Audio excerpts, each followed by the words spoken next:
Hands up who wants a rerun of the Brexit. Okay. No, we don't. Can you imagine?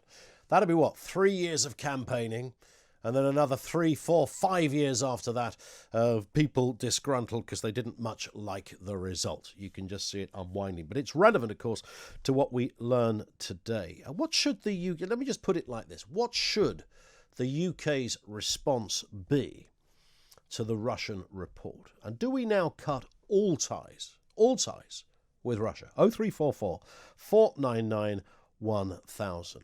Somebody mentioned on social media, I put a post up about this, and they said, nothing to see here, this will be forgotten in a week. And do you know what? I think it probably will. I think around the country, whether, Bob in Arbroath or your man on the Clapham omnibus, will they be talking about this in a week? Probably not. So let's just get all this in there straight away. You cannot begin to overstate the enormity, the sheer size of what we have learned in the last 2 hours about this country. It's as simple as that. So Russia poses a significant threat to the UK on multiple fronts. There's your headline. Russia poses a significant threat to the UK on multiple fronts. Arguably more so, it was said, than many other countries. We are of massive interest to the Russians. That's the kind of thing you might have imagined reading before the Berlin Wall came down. But this is 2020. The Russians haven't so much been snooping around here. They've pretty much been invited. We both dropped the ball and then took our eye off it. So previous UK governments were sitting by while the Russians swept through UK life unhindered. They were watching us. And here's the thing. We weren't watching them. Now, we can look at which government you want to point to on this one, but I think that certainly the two that come out the worst from this would be David Cameron and Theresa May's government. We will speak to a former Labour Foreign Secretary and prolific Minister and government member Jack Straw a little later and see what his take is on it. So our security services were in a mess. We know that as well. Nobody wanted to take responsibility. Our democratic process was essentially unprotected. I mean, these are just... You look over there, up the river from where I'm sitting now. There's the big intelligence building up there, okay? And you look at the size of this, and we are aware that UK intelligence and its spies, there's a reason why Ian Fleming wrote James Bond, for goodness sake, kind of envied the world over, really, just for our ability to very subtly keep ourselves safe by making sure we knew what others were trying to do to us. Sort of as simple as that, really. But what happened here was that nobody seemed to want to take any responsibility for our security, our democratic process. And it becomes unfathomable, frankly, when you think, well, there was precedent for this. So you can get into Litvinenko and the poisoning of him on British soil. We can talk about the Salisbury poisonings as well. This is all really recent stuff. But perhaps more prominently, you can look to the US elections in 2016, when the suggestions of interference were followed by a big inquiry afterwards as to whether there was anything to see there. It was also made public as well. There was nothing confidential about that information. We did none of this. So we've had, since round about 2014, if this is the sort of time frame we're looking at, we've had 2 general elections and 2 referendums. Scottish referendum, Brexit. We had a general election in 2015. Another one, if you want, you could discount that if you want, 2017. Another one, 2019. It was beginning to look like Italy for a while round here, wasn't it? The government failed to protect the EU referendum from interference by Russia, and the intelligence agencies should conduct a retrospective investigation, the Intelligence and Security Committee have found. Where was David Cameron during this? What's fascinating is that he was the guy that stood to lose most, you might argue, on this. If Russia would be more satisfied with a Brexit outcome, and David Cameron, of course, being an arch Remainer and campaigning very much to keep the UK in the EU, you might have thought that David Cameron would have said to the security boys and girls, you might not have a little shifty around, just see what is going on. Now, there was no suggestion that votes were necessarily rigged in that respect. We're talking about influence here, whether that's social media influence or something else. But this is the fact, we don't know. What is damning is we don't know.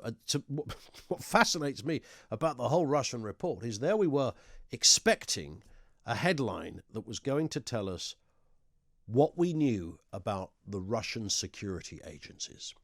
And in fact, the headline is what we now know about our own security agencies.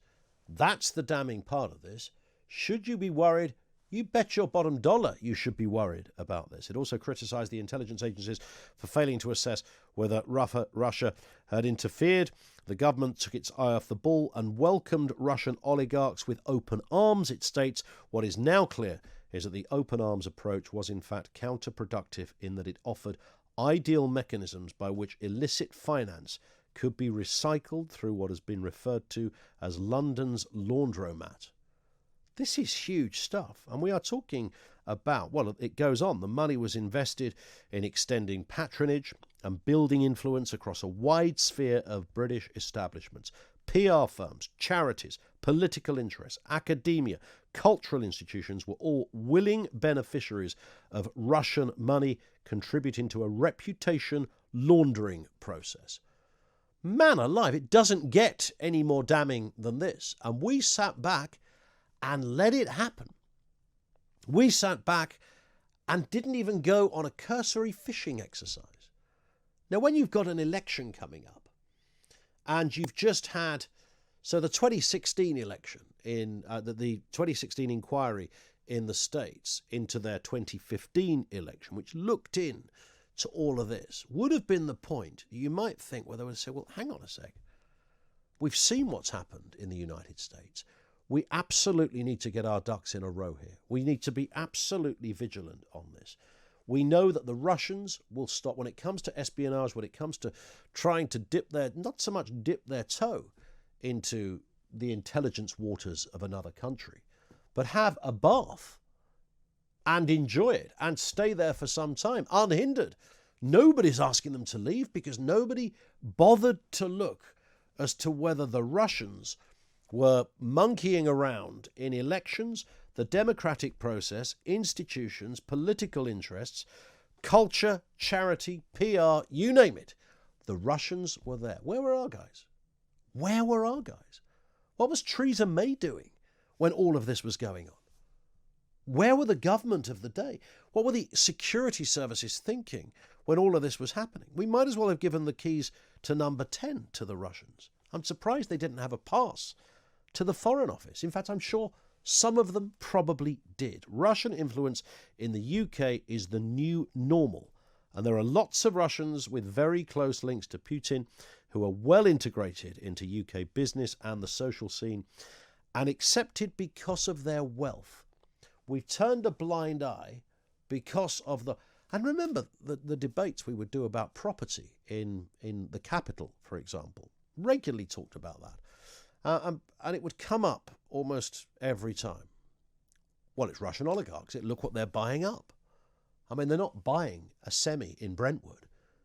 I mean, these guys are we're talking about multi-billions of pounds worth of property transactions.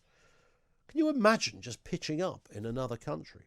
Let's get over to Red Square, go down to the local estate agents and just have a little look and find out what Purple Brixky are doing. And maybe you can get a job there. Buy yourself some property. Away you go. No question. Really?